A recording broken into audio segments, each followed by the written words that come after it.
Welcome back. Now our next guests are the entrepreneurs taking the wellness industry by storm with their brand, The Head Plan. Yes, here to share their recent success on Dragon's Den UK, our co-founders Denise Kelly Byrne and Ciaran Byrne as well. But before we're going to chat to them, let's take a look at them pitching to the Dragons.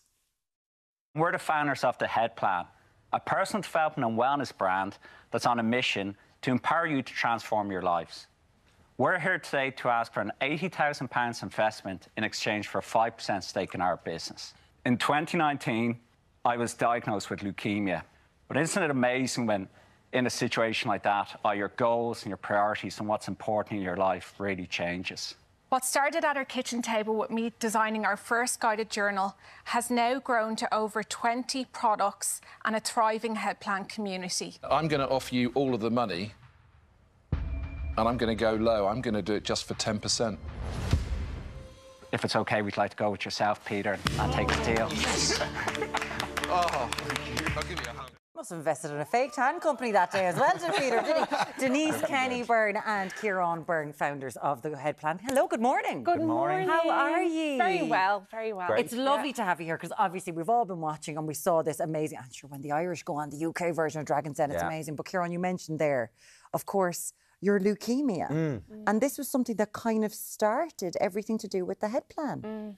Yeah, you know, I think that Denise has always been into journaling and setting goals and so on. And, you know, I had the unfortunate episode, I guess, of having leukemia. And, you know, it's funny because when you come through that, you kind of have this identity paralysis where you're like, what do I do in my life? Where do I go? Because it was so life-changing and defining. And so we started leaning into kind of trying to map out a plan because it's funny, you kind of don't know where to go after that. I had a software business before my own and I didn't really want to go back there. And so, you know, Denise could kind of bring her skills and her knowledge of this whole space of setting goals and you know, mapping out what you want to do in life and give us something positive to look forward to after such a journey. And then she said, you know what, I think I could turn this into a business, and away we went. I mean, when a life-changing moment happens like this, because I know you got diagnosed just very quickly after you got married. 2 days after the honeymoon. After your honeymoon, wow. Yeah. So how, because obviously journaling has always been a part of your life, but how did you find setting out goals? Yeah. You know, obviously you're going through such difficult treatment. You know, did it help you? Like, we hear so much about the wellness journey, but how did it help? So here's the interesting thing. Going through it, it didn't help maybe as much. Although I remember when I was admitted to hospital and I was, you know, I went in to just get, I had a blood test and I was told you need to go straight into A&E. And when I went to A&E, they said you have to go straight upstairs and start chemo today. Wow. So I didn't even get a chance to go home. They said, we're talking about weeks here. How long were you in hospital for? Well, I was in the Mater for 3 months, and then I went to St James's then for the stem cell transplant. And so, you know, you kind of go in there and you just get stuck in. But one of the things about when you're overcoming, say, any sort of life-changing illness is people would recommend therapy. And, you know, therapy I find is very backward-looking. It's very much reflective and of going through that trauma. And actually, I kind of discovered life coaching and coaching in general, which is forward-looking. And so to go back to your point, Tommy, you know, for me, it was about, there was a time when I started to get a bit sick of talking about the past and the pain of what I went through, and I just wanted a plan to move forward. And that's when I really got into the setting your goals and having a plan for the future, because a lot of us don't have that plan. You know, we kind of go about day to day, and so you know, as part of moving forward from this, I kind of lent into I want a way out of this. Because it's interesting, you know, we as couples, you come together. You were newlyweds, Denise. You know what I mean? Gearing up to all this, and as couples, we have shared spaces. But this was your thing. Yeah.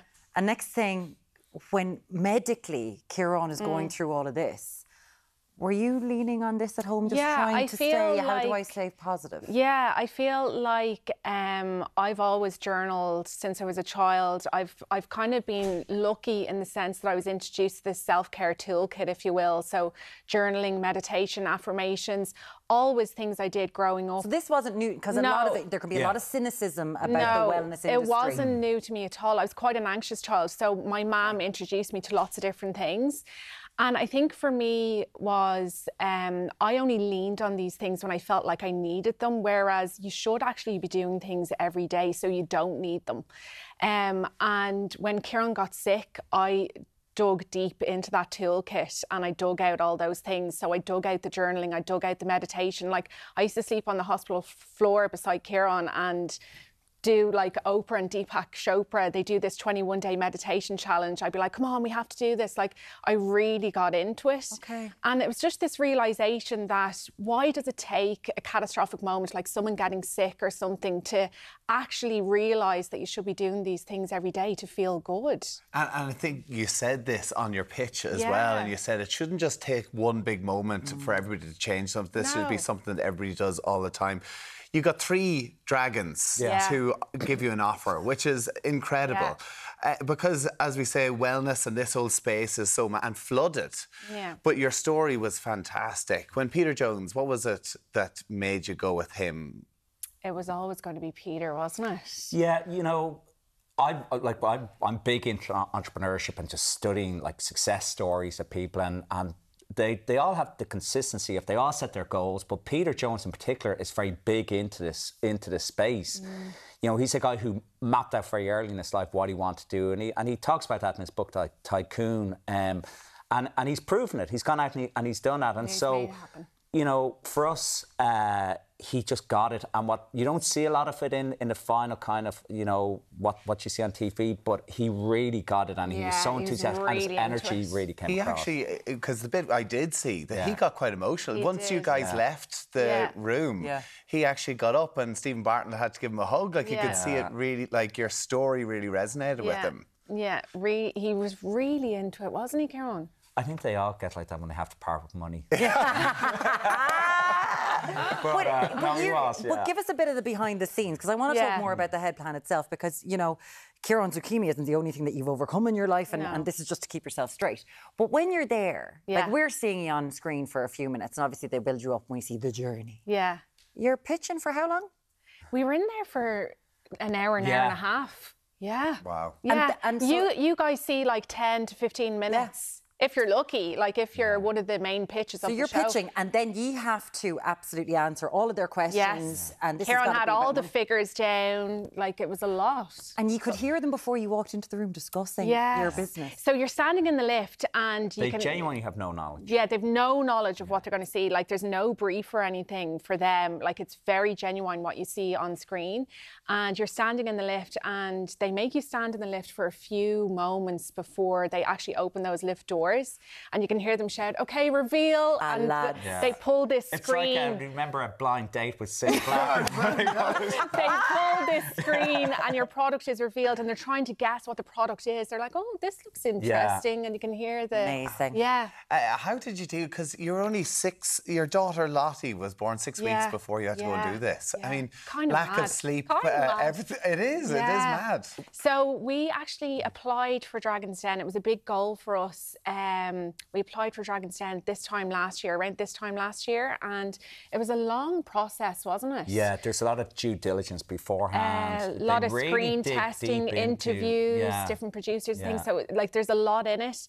I think we only found out that we were accepted to go on to pitch on the Den probably the week she was born. Yeah, in April. So she was born in April. And then, like, obviously we were just in the whirlwind of new parenthood. I kind of feel guilty, because I was like, Denise, this is a big opportunity. We have to do this. I think you were a bit bewildered. I was a bit bewildered, but you know what? It worked. Yeah. It worked. Ciaran's like, I'm really sorry I manifested this today. I should have picked it at a different time. We had to make it happen. Like, we did. We just made it happen. So you've got this investment, obviously, to expand the business. But here in Ireland, like, Denise, I've been hearing about you for years, because there are people who believe this is a whole kind of a lifestyle that you've gotten into. It's a movement. It's a movement. The head plan movement. Yeah. So what do you think, what is it that people are getting from it? What do you hope to help people with? Because, you know, you've had an IVF journey, you had leukemia, you've got your setbacks. You're not saying this is going to keep you, you know, that it's going to keep the badness away. Yeah, I feel like the head plan essentially gives you space to sit down with yourself and figure out what you want in life. I feel like so many of us get caught up in other people's plans. Like so many people just go in, day out into a job. They just go and do their thing. They're not figuring out what they actually want in the different areas of their own life. And I feel like the head plan really gives them space to do that. We describe it as a life coach on paper because that's what it is. Like there's prompts throughout. It's not just another journal, it's fully guided. It gives you space and time to really figure it out. I mean, it's fantastic. Even just looking through this journal, and I know you have a range of different products available on theheadplan.com as well. And I know just when they go on to the Dragon's Den, they talk about it's not the business, it's the people. And there's no doubt that they've picked two great people. Are you available to do head plans personally for people so we don't have to think about the messes of their life? You just take this home. That's a good start for you, Muireann, there. Denise, Kenny, Byrne, thank you so much for joining us, and Ciaran Byrne as well. And, and you're feeling great? I'm feeling great. Tip-top. Yes. Yeah, you're 5 years great. now post my diagnosis. So fantastic. Yeah, super. Brilliant. Quite a 5 years, and congratulations. Thank you so much. Fighting over this now. Lovely to have you here. Thanks a million for coming in. Fair play. Now, still to come, some casual, laid-back looks for a chilled weekend. We've also got a lesson in dog